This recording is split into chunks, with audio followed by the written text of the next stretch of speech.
So for millions of fans who are watching this show, Tommy, could you clearly explain why you couldn't bring your drum kit this time? Because of the Japanese hall managers at the Budokan and some of the other gigs were they weren't convinced that it was safe, and once we convinced them that it was safe, we've done it 100 and something shows all through the rest of the world.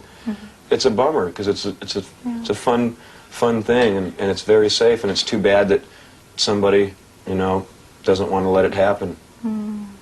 I got a lot of letters from kids saying, how come you don't fly in Japan? And it's sad. They said, we're sad, because some of them seen pictures from America too, and then they wonder why it's not here, and it's not our fault.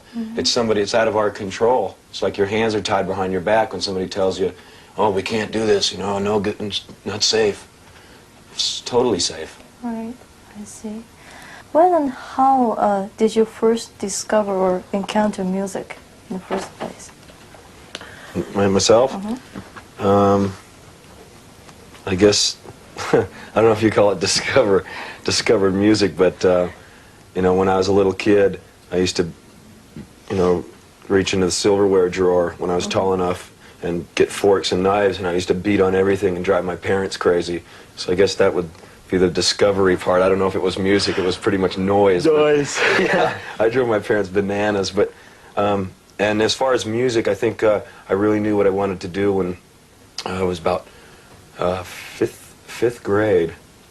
I don't remember how old I was. I was probably 10, 11, 12, something like that. I started playing drums in the school band, and took from there. Right. How was your case?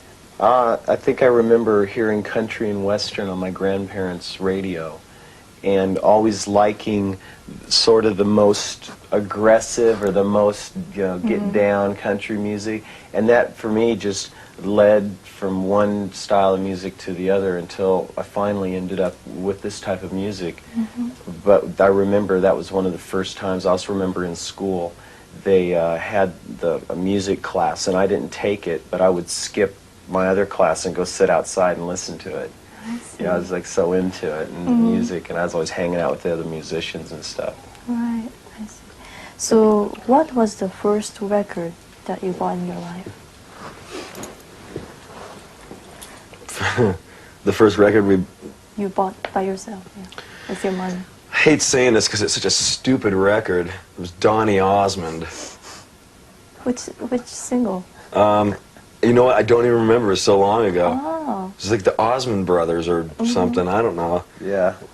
I didn't have. They were big then, though. Yeah, they were big. Right. And the Jackson 5, and all that stuff. They were heavy. They were big. Yeah. We were just nerds. Yeah, like I didn't have a big brother.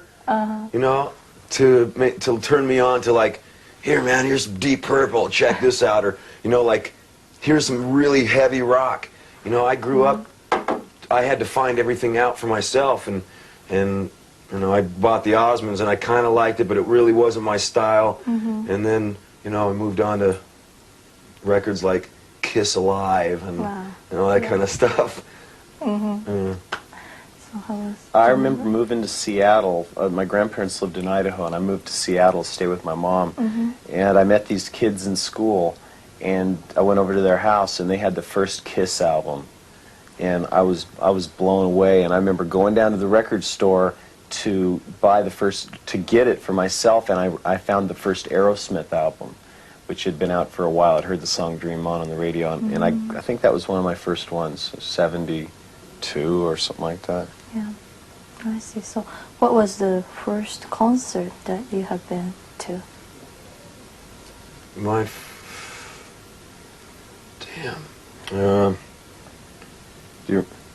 think it was Van Halen. Wow. Yeah, that was my first one, and that blew my mind. I was like, oh man, this is cool. One of these days. Yeah.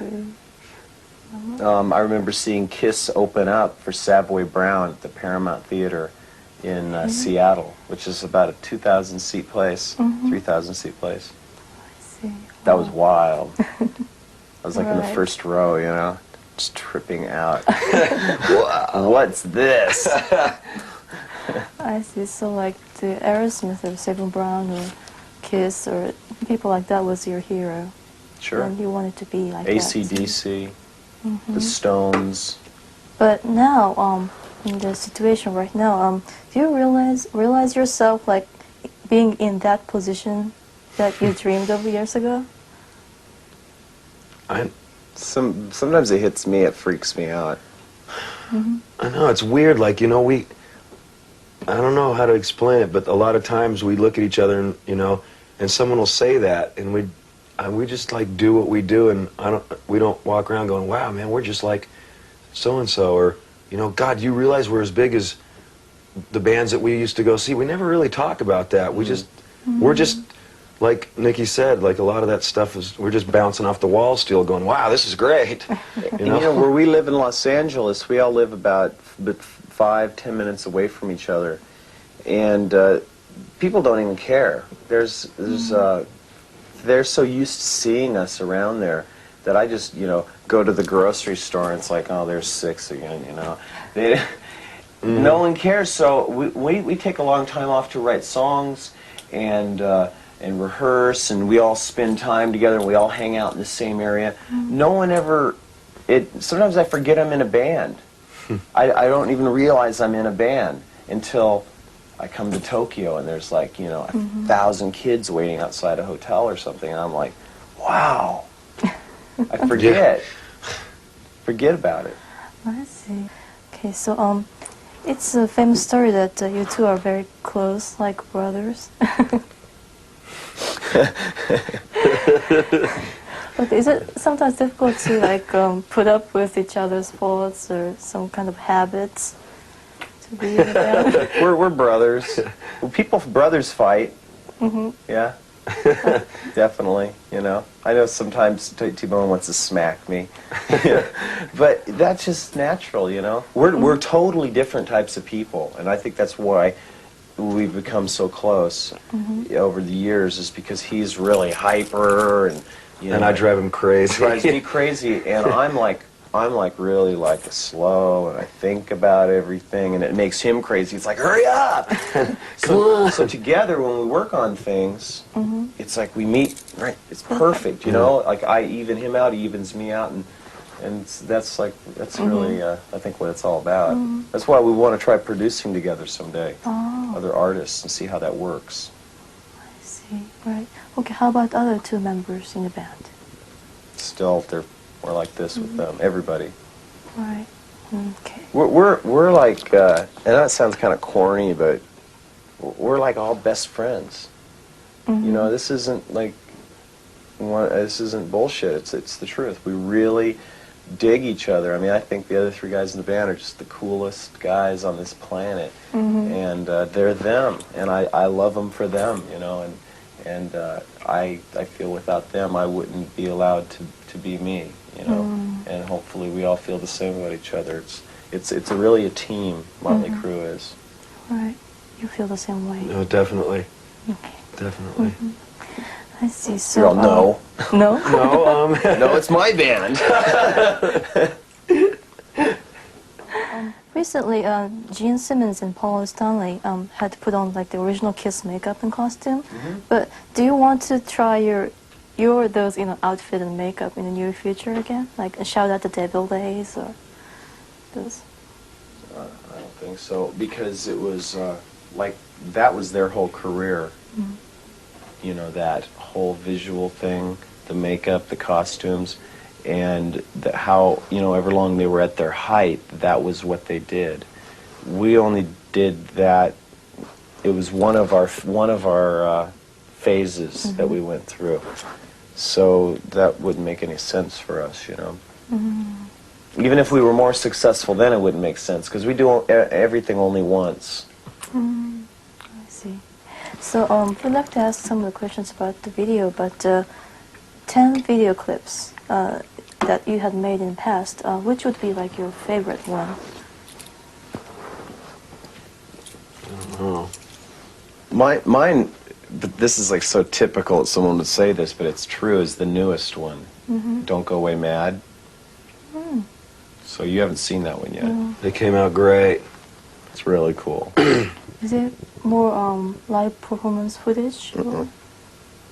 It's the band being the band, you know? We're not trying to be anything but us. Yeah, just tripping out, walking down the street, messing around with each other, going to rehearsal, playing in rehearsal, you know. Kind of shows what we do. Just shows what we do in a regular day when we're doing our thing as a band together. I see. Sure, it's going to do well because I think a lot of people want to know what your day is kind of like, and this kind of could easily be a normal day for us. It's not so serious. Yeah. So it's not X-rated. No. Okay, so finally, could you give your fans a special message for watching MTV Japan? Special message. We just want to, I guess, say thanks, you know. We're having the best time ever in Japan this time. This has been the best, I think. This trip, yeah. It's been the best. We know a little more about the people, and then the people know a little more about us. We've got to do some things we usually don't do, you know, and the fans have been really cool. I see. So please come back again soon. Oh, we will. Next year. We want to come back and play the Dome. The Dome. That's our goal. That's a our new goal, yeah. We want to play the Dome.